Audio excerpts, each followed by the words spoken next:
Olá pessoal, tudo bem? Sejam bem-vindos, tá? Aula de acionamentos, ao C9, tá? Acionamento de dispositivos automatizados, tá? Pessoal, última aula. Antes disso, né, eu vou compartilhar com vocês as diretrizes aqui do cenário digital, tá? Já ia esquecendo. Diretrizes que falam sobre como que a gente deve comportar na web aula ao vivo, tá? Eu sei que nem todos podem comparecer a essa aula ao vivo aqui, e não é obrigatório você comparecer, ou seja, ela fica gravada aí, né? Disponível para você até o outro dia aí, até 48 horas, quando atrasa muito. Mas essas orientações são boas aí, caso você consiga participar da web aula ao vivo, né? Essa ordem aí, levanta a mão, depois, aí eu vejo aqui no Teams aqui, tá? Às vezes, dá um erro aqui e eu não consigo ver sua mão levantada. Fica aqui um menu flutuante, tá? E aí esse menu flutuante, às vezes ele não mostra, tá? Dá um erro, dá um bug, mas aí você pode, o professor, você desculpa aí, mas se eu não viu minha mão levantada aí, por favor, né? Eu tô com a dúvida assim, assim, assado. Daí, né, na medida do possível, eu tiro sua dúvida. Dependendo, eu falo, ó, espera só um pouquinho aqui, deixa eu avançar. Às vezes é um conteúdo inicial, tá? Beleza? Deixa eu compartilhar aqui com vocês. E aí, depois dos informes aqui do Senai Unidigital, nós voltaremos à nossa programação normal, tá bom? Como aproveitar melhor sua web aula via Teams? Participar de uma web aula é mais do que entrar na chamada, é estar presente, focado e respeitando o momento de aprender.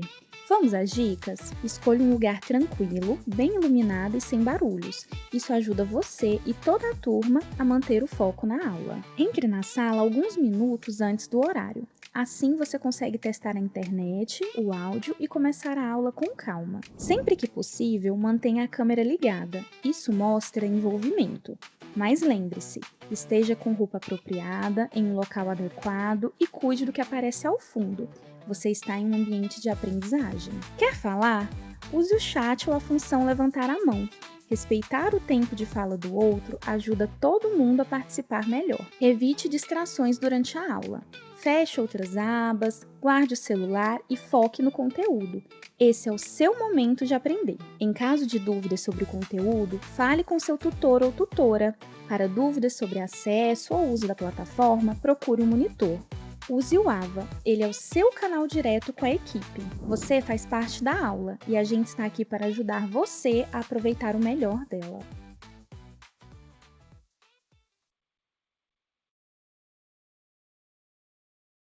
Deixa eu compartilhar aqui a tela. Então, pessoal, hoje nós vamos ter a quarta aula. Inclusive, na última aula aqui, ó, que foi a aula 3, a gente fez uma análise da atividade 2. Então, a partir de hoje, né, na quarta aula aqui, o que que eu vou fazer? Lembra que nós iniciamos aqui com a aula, a primeira aula foi eu ensinando o software, né, o da Festo. A segunda, o uso do software e a linguagem, né, ali para você identificar uma válvula, né, até porque essa válvula, ela vai ter acoplada nela os botões aí para levar o sinal hidráulico, o sinal pneumático, tá? É importante a gente descobrir aquela nomenclatura 4x3, quer dizer que tem quatro vias e três posições ali na válvula, beleza?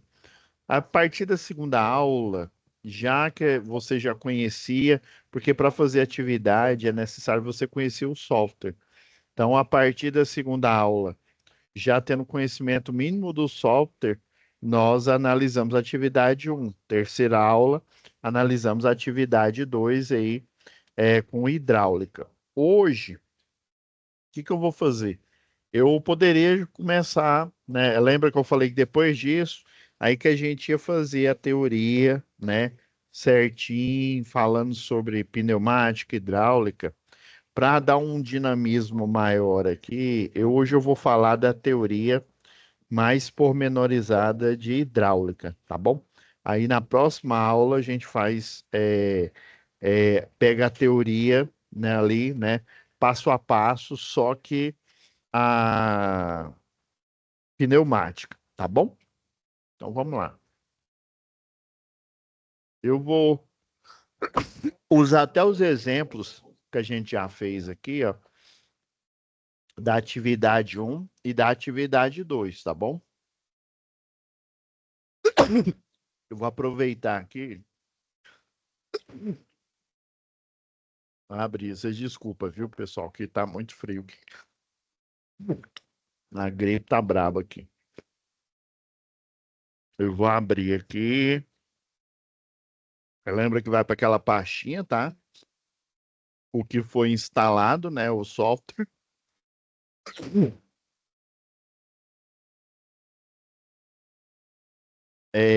Eu tô com duas turmas nessa mesma.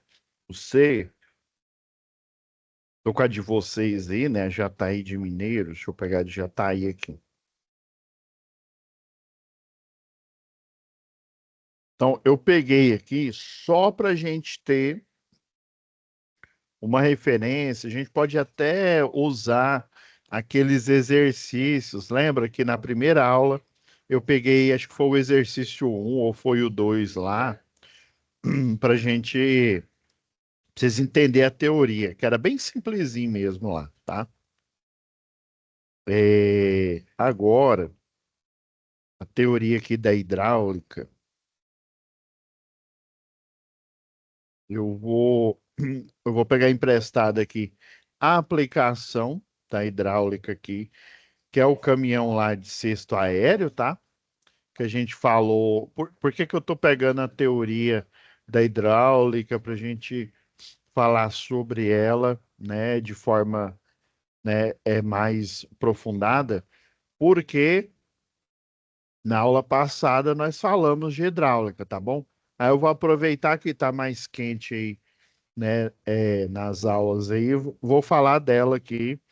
Aí na próxima, eu sei que vai estar mais longe aí de pneumática, só que vocês vão ter tido mais aulas aí, né? Deixa eu. Eu compilei o material aqui, tanto para hidráulica quanto para pneumática, tá bom? A gente vai falando da teoria aqui, como já está pronto, eu vou até diminuir aqui o slide aqui. Lembrando aqui, pessoal, essa UC aqui era antes de instalação industrial. Depois, pessoal, né, do pedagógico aqui do Senai, não só aqui do digital, mas de outras unidades aí também, tá? Resolveram mudar a ordem dessa UC. Por quê? Porque instalações industriais, na verdade, a gente estuda aqui no eletrotécnico, é acionamento elétrico, tá? É porque é o seguinte, lá na engenharia elétrica, nós temos uma disciplina, inclusive é uma disciplina optativa, tá? Mas só que ela é fundamental para o engenheiro e para o eletrotécnico, até mesmo para o eletricista, especificamente o industrial, porque ela fala de partida de máquinas. Lembra que na UC passada eu falei do grande calcanhar de Aquiles que tem para você fazer o acionamento de uma máquina elétrica em modo motor, né? Que é a corrente de partida. A corrente de partida ela vai 8 vezes. Tem bibliografia que fala que ela aumenta 10 vezes, mas o padrão, né, o consenso entre as bibliografias aí do mercado aí é que ela chega 8 vezes a nominal naquele pequeno espaço ali 10 segundos, 5 segundos ali, às vezes até menos, que é o chamado transitório. E daí, aqui no eletrotécnico, a gente tem que aproveitar a disciplina de instalação industrial para falar sobre acionamentos. Lógico que temos uma matéria aqui de acionamentos, só que essa matéria de acionamentos, ela tem algo que até na época que eu fiz engenharia elétrica, só para vocês terem uma ideia, tinha o C de acionamento, só que era uma disciplina optativa, ou seja, não era todo mundo que fazia. Só que eu fiquei sabendo que ela era fundamental, por isso que eu fiz. Ela era optativa e falava só de acionamento elétrico, tá? Ela já partia do princípio que a gente já sabia como que dava partida numa máquina, né? Nós vimos lá a matéria, se eu não me engano, era projetos industriais. A gente viu também eletrônica industrial, porque não era eletrônica industrial. Mais especificamente, essa eletrônica industrial, a gente estudava a parte de eletrônica de potência, que tinha a ver com acionamento elétrico, né? Partidas aí, e daí a gente estudava as básicas mesmo, né? Para poder também estudar a parte de eletrônica, né? Que é a partida indireta que a gente viu na UC passada, né? Com soft starter, né, o que é um CLP dedicado, e o inversor de frequência, que também é um CLP, né, um controlador lógico programável dedicado. Então, aqui no Eletrotec, a gente aproveita para falar de acionamentos, que é algo específico ali da engenharia elétrica, dentro de instalação industrial, o que normalmente a gente fala pouco, né? Você vê, a gente vê lá em eletrônica de potência, eletrônica, é isso mesmo, que tem a eletrônica geral, eletrônica digital, né? A geral tem a analógica, a digital aí. Temos a eletrônica de potência, né? Que as partidas aí por soft starter, CLPs bruto, né? Ou soft starter, que é um CLP dedicado, ou inversor de frequência, que também é um CLP dedicado, estão dentro dessa disciplina. E daí a parte de. E na época eu lembro que nós tínhamos a matéria lá que chamava Introdução à Engenharia da Automação. E na introdução da engenharia da automação, nós vimos hidráulica, pneumática, só que bem simples. Confesso que a gente via mais era o projeto em si, né? No AutoCAD lá e tal. O professor trazia alguns projetos já prontos para a gente analisar e tal, mas esse aqui, o saber fazer aqui, ele falava, ó, vocês são da engenharia, quem tem que saber isso aqui de cor salteado mesmo, é óbvio, vocês têm que saber que vocês são da engenharia elétrica, né? Mas quem tem que estar afiado nisso é um técnico, né, que é o eletrotécnico, e um eletricista industrial, tá? Inclusive, muita coisa eu aprendi, coisa bem básica, eu aprendi com eletricista predial, eletricista industrial, tá? Então, essa parte de acionamento, essa parte de hidráulica e pneumática, ela também é um acionamento, porque o ar, né, ele é um sinal elétrico. O ar, ele serve tanto para enviar um sinal para comandar, né, o fluido também, né? Ele serve tanto para enviar um sinal para você comandar algum dispositivo, tanto também para enviar potência, né? Que é você é, elevar uma carga, né? A partir de um reservatório bem pequeno aqui, elevar uma carga, né? Com uma massa aí, né? Muito grande, tá? Então, vamos aqui ver a teoria mais, né?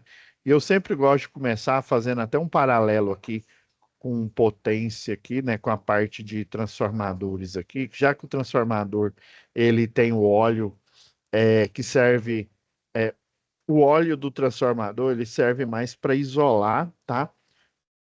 A média tensão aí da baixa tensão. Até quando você faz essa conversão de energia aí, né? Energia elétrica para energia magnética, e depois chega na bobina aqui de trás aqui do secundário, né? Você transforma esse potencial elétrico num pequeno potencial elétrico aí, há uma conversão de energia aí, né? O transformador ele é um transdutor, ele transforma energia elétrica em energia magnética, né?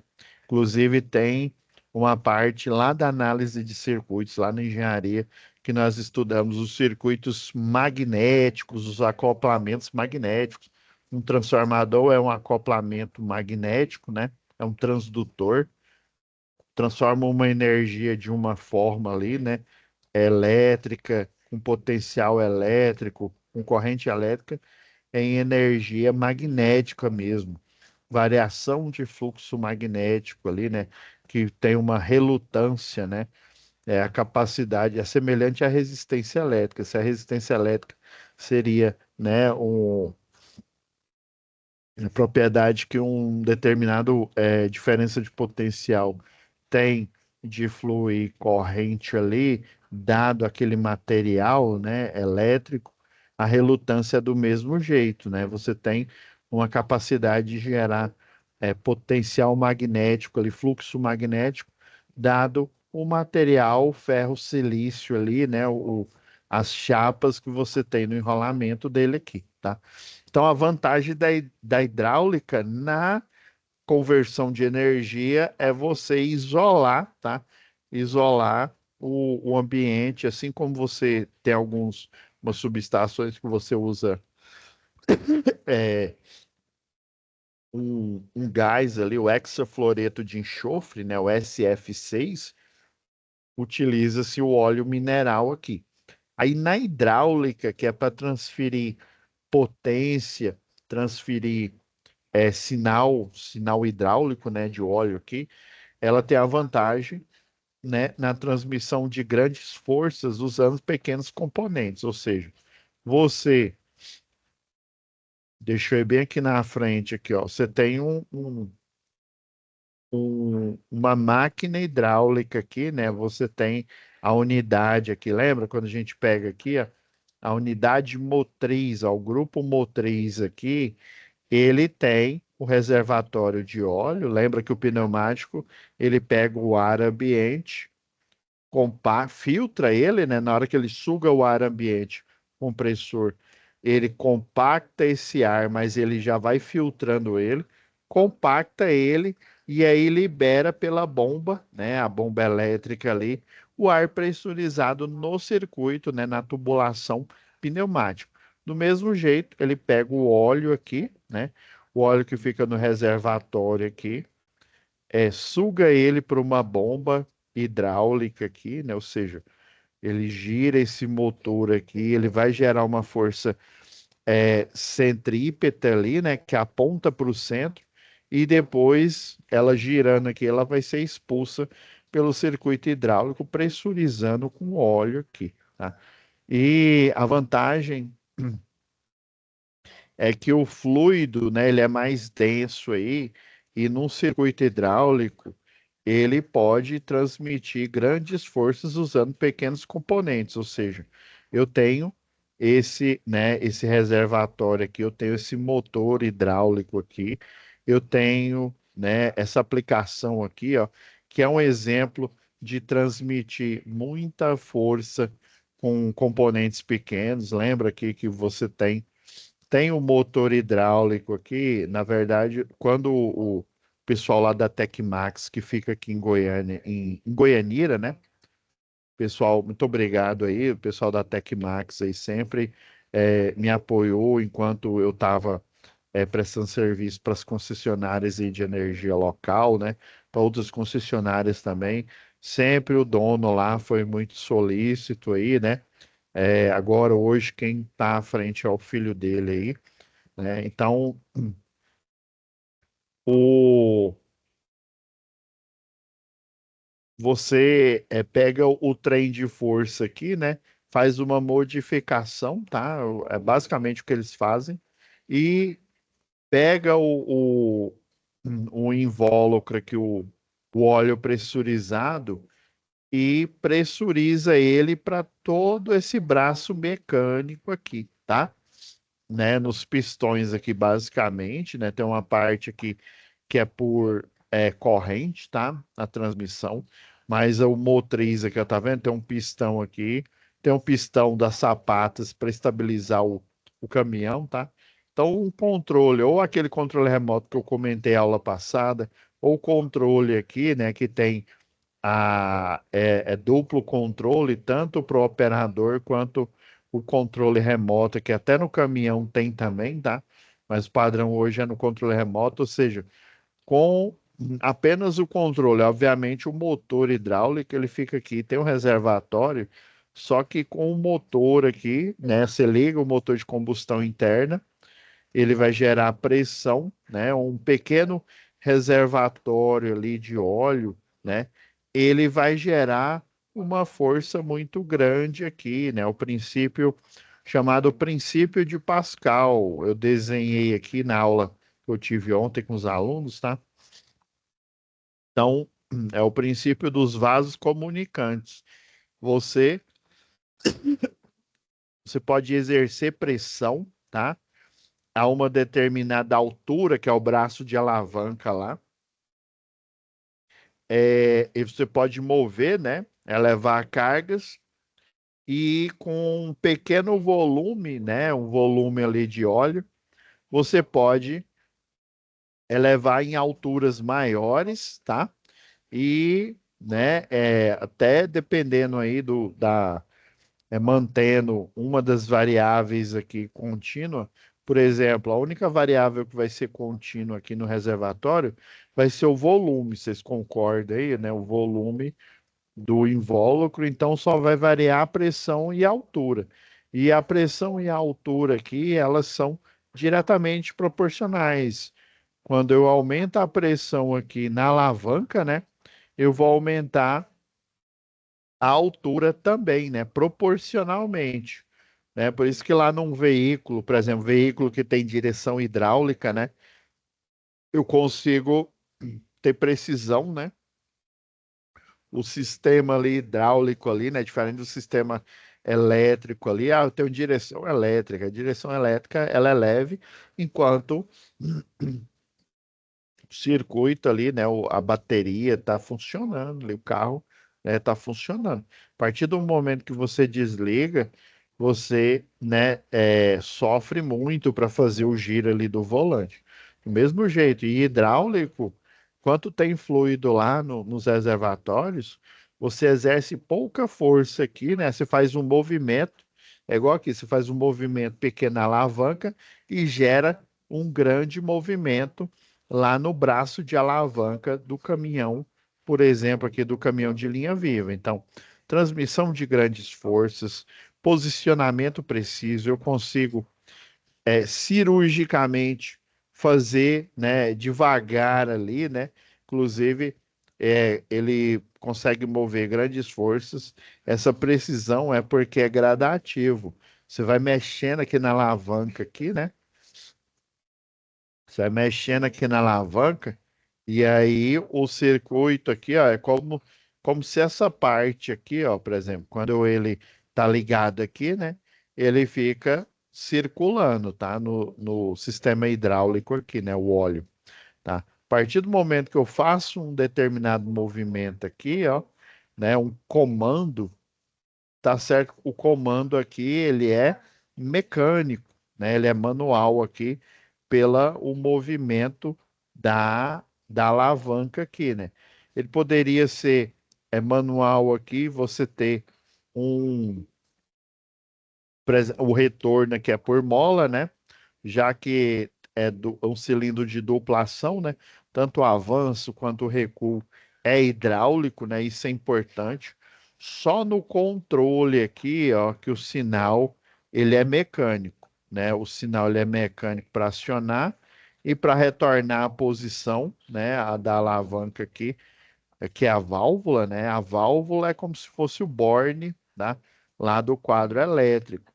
Aqui é como se fosse o disjuntor aqui, né? A parte mecânica, que é a alavanca aqui, tá? Então eu tenho um circuito de potência aqui, na hora que eu realizo um movimento, ele vai dar potência aqui, ó, pela fiação hidráulica, ou seja, pelo tubo aqui, forçando o óleo aqui, aumentando a pressão enquanto eu estou fazendo esse movimento aqui, tá? É, E também a questão de sinal. Lembra que o sinal, nesse caso aqui, o sinal, ele é mecânico, tá? Nesse caso da montagem 2, o sinal ele é elétrico, tá? Inclusive, ele é elétrico, ele pode ser ligado a um botão de forma manual, tá? Só que o sinal na válvula, ele é elétrico aqui, só o retorno que é mecânico, tá? Mas ele poderia, tanto o acionamento quanto o retorno, eu poderia colocar um sinal, né? Tanto nesse aqui quanto nesse, um sinal, por exemplo, deixa eu dar dois cliques aqui. Um sinal, por exemplo, ó, eu não quero retorno por mola, eu quero retorno pilotado. Vou até tirar aqui, ó, da direita aqui, tá? Tá vendo que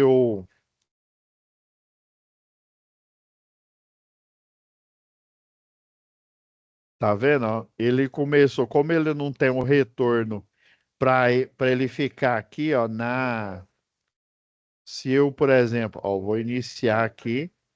Iniciei a simulação, já vim direto aqui e acionei a alavanca, porque o retorno por mola, ele faz com que o sistema fique na posição neutra o tempo inteiro aqui, ó, tanto para a esquerda quanto para a direita aqui, né?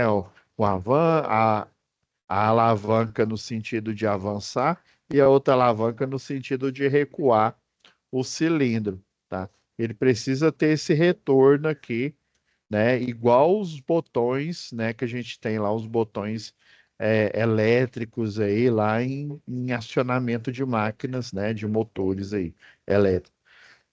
Então, esse sinal aqui, ó, é o de mecânico, de acionamento, o de retorno para ele ficar aqui no neutro, né? E o sistema, porque senão, ó, o sistema, como eu não tenho, ó, soltei aqui, ó, inclusive, ó, soltei ele, e como ele é pilotado, ele não retorna aqui, ó. Ele vai ficar só pressionando aqui, ó. Para isso, para ele acontecer, para ele ser um sinal mesmo, né, de retorno pilotado, eu teria que conectar esse sinal hidráulico aqui, ó. Eu teria que conectar nesse retorno pilotado aqui. Deixa eu ver se dá para fazer aqui.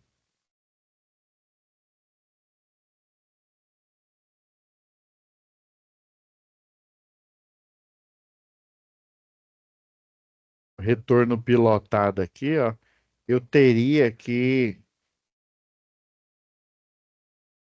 tirar aqui o esforço mecânico.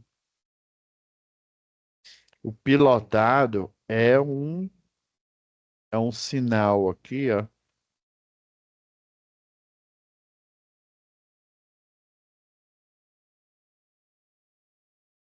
Eu pego o sinal. Eu não estou conseguindo fazer aqui, não. Mas ele é o seguinte: eu pego esse sinal aqui, o pilotado, em vez de eu fazer o retorno por mola, até mesmo o acionamento aqui, ó, eu poderia fazer. Ele é, se eu não me engano, é mecânico aqui. Deixa eu ver. A hidráulica aqui, ó. Pilotado seria esse daqui, ó.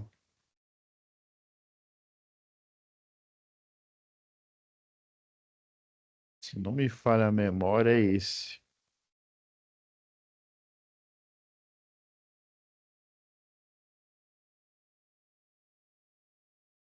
Se não me falha a memória, é esse aqui, ó.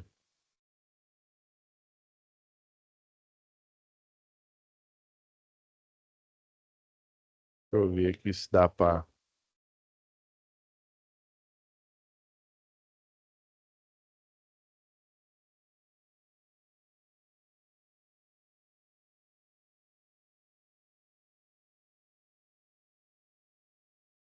Ó, que avanço. Agora, ó, o sinal de potência, ele não é mecânico, tá? O sinal, né, para a potência ela é hidráulica, tá? Que exerce a força aqui. Só que o sinal aqui, ó, ele é mecânico para eu mover, ó, para eu mover ela para fazer, né, para fazer com que a força hidráulica aqui mova o pistão, tá? O sinal é mecânico e o retorno também é mecânico por mola. Agora, nesse caso aqui, o sinal ele é pilotado. O que que é isso? O sinal ele é hidráulico. O que que eu tive que fazer? Eu tive que colocar uma junção aqui, um T aqui, né? Aí você põe aquela conexão T, né? E aí, esse sinal hidráulico aqui é que vai fazer o acionamento, tá? Na hora que eu forço aqui, ó, fazer o acionamento, né? Então, é o sinal hidráulico para fazer o sinal de potência hidráulica, né? O fluido exercer a força aqui no pistão, tá? Então, ambos os sinais, o sinal é hidráulico e o retorno é por mola, e a potência aqui, né, o que exerce força, né, o trabalho mecânico, também é hidráulico, tá? Aí o pilotado seria esse aqui, né? No caso. Então, os sinais hidráulicos e os sinais elétricos, os sinais pneumáticos, você pode enviar comandos. Deixa eu modificar aqui novamente. Você pode enviar comandos, tá? Não tem. Ah, eu só posso enviar comando, professor, por elétrico ou mecânico. Não, você pode por força hidráulica aí. Deixa eu ver a alavanca, né? Sem ser com trava. Aqui, aparentemente, salvar aqui. Então, esse sinal aqui, né? Você consegue fazer. Ah, eu não tirei aqui. É porque tem sobreposição.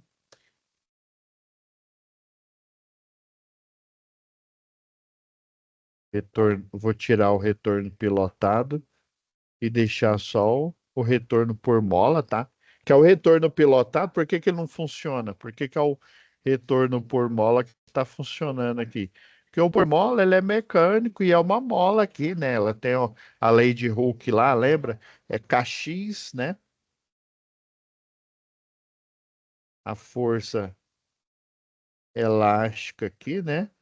É K, é o coeficiente elástico vezes né, a quantidade de metros, né, pelo sistema internacional que eu consigo deformar, deslocar essa mola aqui, né?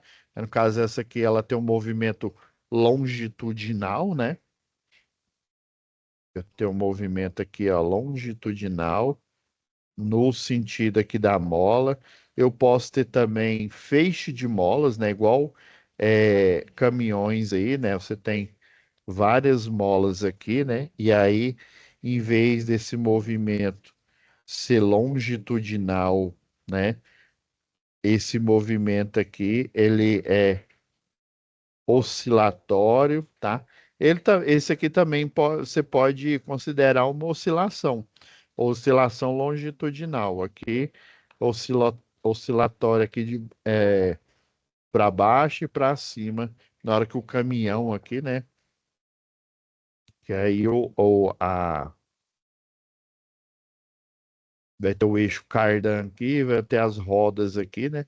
E elas vão estar sendo, né, sustentadas aqui por esse feixe de molas aí, tá?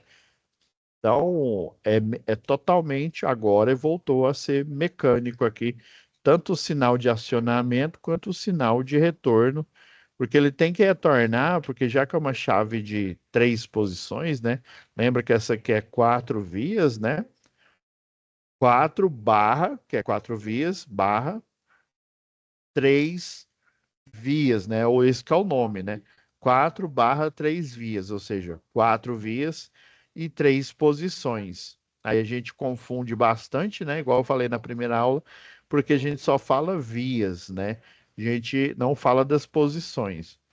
E aí o sistema hidráulico ele precisa que o fluido fique circulando aqui, né? Enquanto ele está ligado, ele fica circulando, tá? E do mesmo jeito que o pneumático lá, mas só que ele fica interno, lá no compressor, tá? Inclusive, o compressor, ele tem, você pode ter um reservatório ali de ar ali, você pode ter uma determinada pressão ali, tá? O ar que foi tirado do ambiente, pressurizado ali, né? E vai ficar no invólucro, tá? Ele é mas é limitado, né? O do hidráulico, ele fica em circulação. Já o pneumático aí, né? Ele, ele pode até ficar em circulação aí, mas ele precisa que o compressor esteja ligado o tempo inteiro. Vocês já perceberam aí quando você vai em alguma borracharia, até posto mesmo, né? Que tem ali a bomba lá de encher os pneus ali, né? E aí às vezes o pessoal tá com ela desligada lá, e aí, rapaz, vai lá naquela sala que geralmente fica o elevador elétrico ali, né, de elevação aí dos veículos, né? Aí ele tem que ligar o compressor lá, porque às vezes ele não tem pressão suficiente, mesmo que fica armazenada, né, não tem pressão suficiente para elevar, né, a parte, o pneumático lá, por exemplo, tá? Para encher, né? No caso é para encher, né? Para elevar o. Que aí pode ser um elevador, geralmente é um elevador elétrico ali, tá? Aí tem um sisteminha ali acoplado ali nos elevadores. Então, posicionamento preciso, capacidade de vencer a inércia de grandes. Ó, deixa eu tirar aqui, para vocês entenderem aqui, ó, de grandes cargas, tá? Isso aqui é o campo eletromagnético. É a bobina que eu desenhei ontem para os alunos. Operação suave e reversa, ou seja, avanço, retorno, tá? Controle de regulagem, essas são as vantagens, né? Dissipação favorável de calor, é igual eu falei. O óleo, né, no caso do sistema hidráulico, ele serve para elevar cargas aí, né? A maior vantagem dele. E mais, aqui no transformador, ele serve para primeiro para isolação elétrica. O primário aqui é isolação elétrica. O secundário, já que a conversão de energia ela tem gasto de energia ali, até para você gerar aquele potencial elétrico, né? Diminuir ou aumentar o potencial elétrico, você tem dissipação de calor, tá? E essa dissipação de calor ela ocorre aqui dentro, né? O transformador está imerso em óleo aqui, né? O óleo mais quente, ele vai se elevando aqui. Aí nessas aletas aqui, ó, ela é vazada, tá? Aí o óleo, ele vai passando por essas aletas aqui, essas grades aqui, ó, que por dentro. E aí por ondas de convecção, né? Ele vai aquecendo, ele entra por essas aletas aqui e sobe. Quando chega lá em cima ele já está frio, porque passa pelas aletas que ficam fora do corpo aqui, né, do transformador, e ainda tem o ar atmosférico atravessando aqui. Em algumas subestações de potência, por exemplo, você ainda tem cooler aqui, igual o computador, né, um cooler aqui para otimizar, né, ou seja, potencializar a, a dissipação aí de calor, tá? Só que nem tudo são flores, né? Tem a desvantagem, a poluição do meio ambiente. Inclusive, lá em QSMS, lembra que o óleo tinha vazado lá do veículo, né? Então, teve uma parada, né? Depois que ele fez a lista de verificação, teve uma parada ali obrigatória, porque vazamento de óleo direto no solo, ele pode, inclusive, afetar o lençol freático aí, né? Se não tiver um sistema ali de condução daquele óleo descartado, né, em um reservatório específico para isso, né? Você tem que fazer o descarte chamado descarte consciente aí, tá? Então, a desvantagem é essa. né? Em eletricidade você tem até circuitos elétricos aí, os de rede de distribuição, que o cabo é nu, tá? Já no sistema pneumático e no hidráulico, você não tem essa vantagem, né? Se você tiver um furo que sequer você tem fuga o quê? Fuga de óleo ou fuga do ar, né? Você tem fuga de corrente elétrica? Tem. Só que a fuga de corrente elétrica ela é mais difícil de ocorrer do que a fuga do óleo, já que o sistema é totalmente hermético, ou seja, a fiação hidráulica ou pneumática, né? É um tubo fechado aqui, você tem elementos igual na mecânica, né? Nós estudamos aí, né? Eu vou dar uma de telecurso segundo grau, né? Você tem os elementos de vedação, né? Que são elementos de máquinas mecânicas aí, né?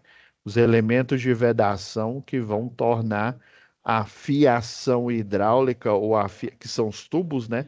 A fiação pneumática fechada aqui, porque se tiver um furo, ela vaza. O ar ele despressuriza e ele vaza ali, provocando até uma abertura ali, né? Um rasgo do circuito pneumático, do óleo também é semelhante, né? A pressão ela vai extravasar. Por isso que nós não utilizamos, por exemplo, lá no elétrico, você utiliza o botão lá, né? O pulsador que tem já retorno por mola. Inclusive, ele tem o com normal aberto e normal fechado. Aqui não, na pneumática e na hidráulica, você tem a válvula e aí você vai acoplar na válvula. Por isso que eu falei, a válvula é como se fosse a borneira lá, né? Os conectores Borne, em que você pega a fiação, né? Pneumática e hidráulica, e você faz a crimpagem. Fazer a crimpagem é você preparar o tubo para colocar aqui na válvula aqui, ó. Você preparou o tubo aqui, ó, para ficar fazendo quando ele está ligado, né? Ficar fazendo a circulação do óleo, tá? Dessa válvula aqui, ela vai ser fechada aqui e vai ser acoplada para você ter a transmissão de sinal mecânico, pneumático ou hidráulico aqui, ou elétrico, na válvula, tá vendo? Então, o botão, né? A alavanca mecânica, a válvula solenoide elétrica, tá? Ou, né, a mola aqui, né? É tudo acoplado na válvula, né? No caso, essa aqui é a 4x3, né? Ela é acoplado nela para aí você fazer o acionamento, né? Pneumático ou hidráulico. Perigo resultante de pressão excessiva, né?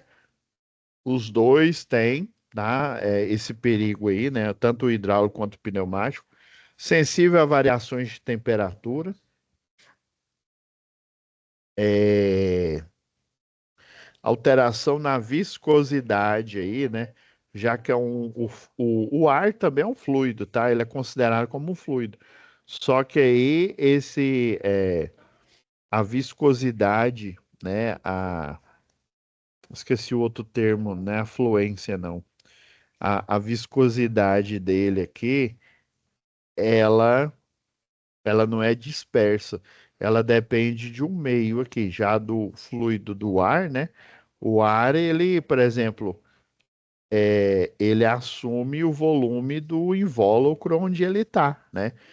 Quando ele está na forma né, de vapor, não é nem vapor, né? Que aí na forma de gás mesmo, né? Que é a forma natural dele, nas CNTPs, ou seja, nas condições normais de temperatura, 24 graus e pressão 1 atm, né? Uma atmosfera, ele se expande. Já o fluido, né? O que tem a consistência de água aí, né? O hidráulico, né? Essa viscosidade, ele não assume o volume, ele tem que ter uma quantidade ali que vai preencher todo o volume do invólucro, tá? Então, alteração nessa viscosidade aí, ou seja, você tem que ter bastante fluido para você ter uma alimentação do sistema. Já o ar não, o ar você tendo né, uma quantidade ali pequena ali, pressurizando, você consegue fazer a movimentação aqui do pistão, por exemplo. Risco de incêndio, né? O óleo, tanto para o sistema hidráulico quanto para que na parte de refrigeração do transformador e na parte de isolação elétrica, né? Na hora que esse óleo aí, né, ele aquece muito, ele vira um problema, tá? Ele vira um problema porque ele muito aquecido, ele começa literalmente a se incendiar, tá? E às vezes, para você apagar o incêndio de um produto, né, que seja de um transformador, é mais comum acontecer em transformador. Você tem que literalmente deixar aquele óleo, né, do transformador consumir, viu? É como se eu tivesse uma panela que estourou, né, de pressão aí, e aí você tem que deixar aquele óleo ele ferver todinho e ele ser consumido pelo aquele incêndio ali, pela aquela chama, tá? Não dá para você simplesmente pegar o extintor de incêndio ali e apagar pelo processo. E mesmo porque o extintor, né, mesmo sendo o tipo C aí, né, ou mesmo sendo o pó químico, a alta temperatura aí do sistema, ela faz com que né, a formação do incêndio ali, mesmo com alta temperatura, que ele continue ocorrendo, tá? Sensível à sujeira, o sistema hidráulico aí, ele tem filtros aí, inclusive até o transformador de potência também, tá? Transformador de potência para subestações aí que pega energia de linha de transmissão e distribui para os centros urbanos aí, né, para a zona rural. Eles têm uma estação de tratamento do óleo, né? Ele libera aqui essa isolação aqui, ela com o tempo ali, ela vai liberando partículas, tá? Até mesmo na cura que você coloca é um papel epóxi, uma cola também, para isolar, né, a, tanto o enrolamento aqui, a bobina de enrolamento, quanto a bobina que faz a conversão, né, do potencial do primário para o secundário aqui, tá? Ela tem uma resina, tá? Então não é cobre desencapado ali, tem uma resina e tem uma proteção suplementar desse papel epóxi. Você envia o núcleo dele num alto forno e ele fica por horas ali assando a tantos graus Celsius para derreter e formar uma peça única ali, sem ele derreter a isolação elétrica, tá? Que um transformador, um motor, se aquela parte do enrolamento ela perde a resina ali, ela derrete, ou a cola epóxi ali com o papel especial ali, né? Ele, se ele derrete, se ele desprende ali, você acaba com a isolação elétrica. Então ele entra em curto, ou seja, o transformador ele não faz a conversão mais de energia, ele entra em curto e literalmente pega fogo, tá? Curto-circuito. O motor elétrico ele também entra em curto-circuito. E se continuar a alimentação elétrica, inclusive ele pode pegar fogo ali, tá? Ele derrete, tá? Ele não gera mais, a partir da energia elétrica, força mecânica, tá? Ele literalmente ele queima, né? Ele derrete ali e você precisa ter um eletroímã ali. Lembra que eu falei do motor ali? Você tem a bobina aqui, né? E aí nessa bobina você tem a corrente elétrica fluindo por ela aqui, né? Corrente elétrica. E aí, de um lado, vai aparecer uma força para cima e do outro lado vai aparecer uma força para baixo aqui, né? E você tem um eixo aqui no meio. E essas forças, em função do eletroímã, elas vão fazendo como se fosse uma bicicleta ali, igual eu expliquei em aulas passadas, aí, principalmente lá em instalações industriais, né, nos princípios de funcionamento de uma máquina elétrica. E se ela derreter, né, se essa bobina aqui derreter, ele entra em curto e ele não vira, ele deixa de ser um eletroímã, tá? Ele não vai gerar densidade de campo magnético, muito menos vetores aqui para girar o motor, tá? Então, é essa desvantagem quanto à sujeira aí, né? Os detritos aí com o tempo. Por isso que tem a estação de tratamento para ir trocando esse óleo. Já esse transformador que fica na rua, não dá para você trocar o óleo dele simplesmente. Você pode até trocar, mas é mais barato você trocar por um outro que está funcionando, dar manutenção nele, né? E utilizar no outro momento aí, tá? Então, essas são as desvantagens aí. A gente pode, próxima aula, aprofundar mais nisso, tá? Aí eu dei uma aprofundada aqui no hidráulico. Próxima aula, a gente dá uma aprofundada no pneumático, né? As propriedades do ar, eu vou falar sobre elas, tá? As propriedades do ar, as vantagens, desvantagens, tá? E aí depois, nas outras aulas, vamos fazer o seguinte,